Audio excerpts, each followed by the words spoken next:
السلام عليكم ورحمة الله تعالى وبركاته. قلب wanaagsan daawadayaal meel kastoo dunida nagala socotaan. waa galabnimo khamiis ah bisha Julayna waa 28 sanada 2000 ku maqli doontaan waxaa kamid ah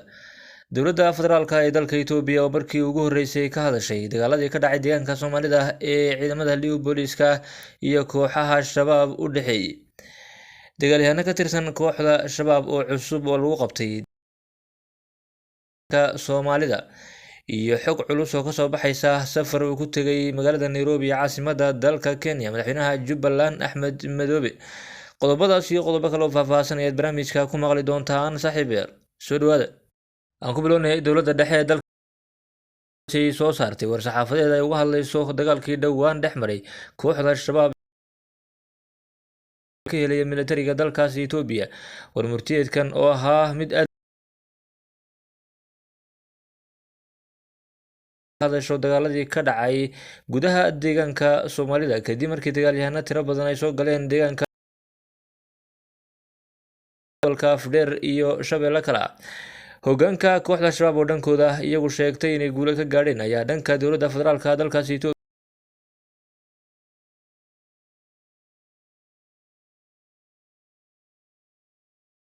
walow ciidamada dowladda deegaanka Soomaalida iyo xukuumadda deegaanka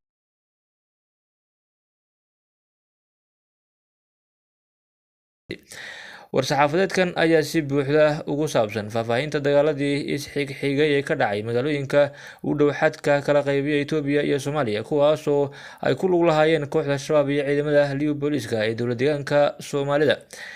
xogta lagu sheegay waxaa ka mid ah war-saxaafadeedka in 85 xubnood oo ka tirsan kooxda shabaab lagu dilay dagaalkii ugu dambeeyay ee ka dhacay magaalada Feerfeer ee ku taalla xadka Itoobiya ay la wadaagto gobolka Hiiraan. dagaalkii ka dhacay gobolka Afdheer ayaa isagana la sheegay in lagu dilay oo isagu la sheegay inuu ilaa hadda si goos halkaasi uga soconayo ilaa 209 xubnood oo ka tirsan kooxda shabaab sida lagu sheegay warkan ka soo baxay dowladda federaalka ee dalka Itoobiya. al-shabaab damacoodu waxa uu ahaa inay ka gudbaan deegaanka Ceelkari si ay u gaadhaan dhulka joogiisu uu sarreeyo ee ka bilowda halkaasi iskuna xidha deegaanada Soomaalida iyo Oromada si ay khalkhal ugu sameeyaan jabhadna ay halkaasi uga noqdaan iyagoo ku biiraya kooxda Shen ayaa lagu yiri warka ay soo saartay dowladda dhexe ee dalkaasi Itoobiya. ururka Shen ama Shene oo qayb ka ah dhaqdhaqaaqyada Oromada ayay dowladda Itoobiya u aqoonsatay urur argagixiso oo halkaasi ka dagaalamaya walow tabartiisu aan isaa u weynin. taniya markii ay xiisadda bilaabatay waxaa soo baxay warar ku saabsan in al-shabaab ay xiriir la leeyihiin ururkaasi ayna ku dadaalayaan sidii ay guud ahaanba halkaasi uga gudbi lahaayeen ee ururkaasi ay tabar u siin lahaayeen. waxyaabaha kale ee war-saxaafadeedka lagu sheegay waxaa ka mid ah in Itoobiya ay gacanta ku dhigtay 3 ka mid ah qalabkii isgaarsiinta ee ay shabaabku adeegsanayeen kuwaasoo la sheegay inay tiradoodu guud ahaan ay gaadhayso 4.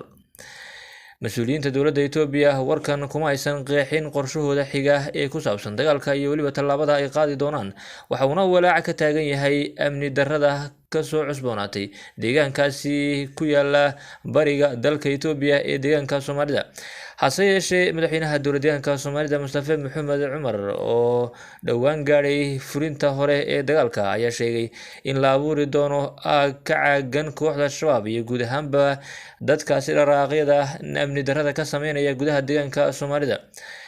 wararkii ugu dambeeyay ee ka soo baxaya goobihii lagu dagaalamay ayaa sheegaya in weli ay socdaan isku dhacyo goos ah dad ku sugan meelo ka tirsan gobolka Afdheer gaar ahaan degmada Qooxle iyo degmada Cadaadle ee gobolka Shabeelle ayaa u sheegay guud ahaanba saxaafadda in halkaasi ay ka jiraan weli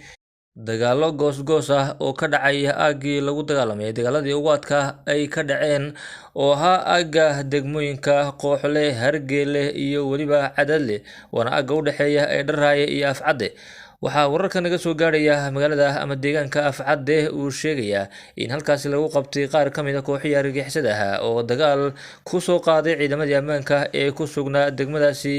Afcadde. si kastoo ahaataba waxay u muuqataa in weli ay jiraan dhaqdhaqaaqyo ay kooxda argagixisada ah ee shabaab ka sameynayso gudaha deegaanka Soomaalida walow lagu sheegay inay kooxahaas yihiin kooxo firxad ah oo waayay jiha ay ka baxaan isla markaana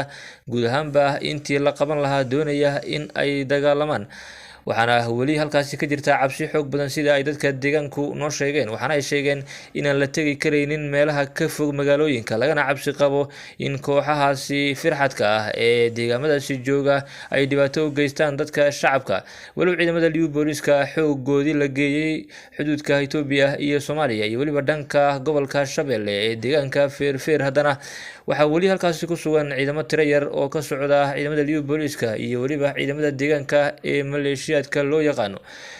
deegaanka Soomaalida waxa uu wajahay xaalad aad u khatar badan maalmihii lasoo dhaafay, waxaana mar ay u muuqatayba in deegaanka Soomaalidu uu aafayn doono dagaal xoog badan oo sida Soomaaliya muddo socon doona, balse ciidamada deegaanka Soomaalida iyo weliba ciidamada militariga ee dalkaasi Itoobiya ayaa dadaal fara badan oo ay bixiyeen waxa ay soo afjareen kooxihii argagixisada ee gudaha u soo galay deegaanada dalkaasi Itoobiya.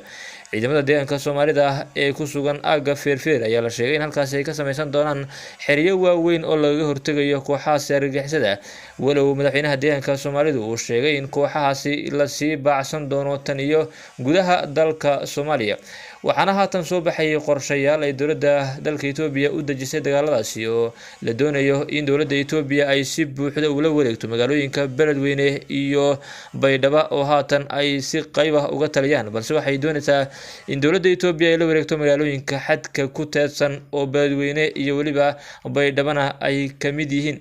mar aan la xiriirnay dadka deegaanka ee ku sugan goobihii lagu dagaalamay ee gobolka Afdheer ayaa noo sheegay in guud ahaanba weli ay jirto khatartaasi, walow sarkaal sare oo ka tirsan ciidamada amniga uu noo sheegay in 9 qof oo ka tirsan kooxihii argagixisada shalay lagu qabtay deegaanka Afcadde, islamarkaana weli lagu daba joogo qaar kale oo u baxsaday dhanka duurka, waxaana weli taasi ay muujinaysaa inay jirto khatartii kooxihii argagixisada.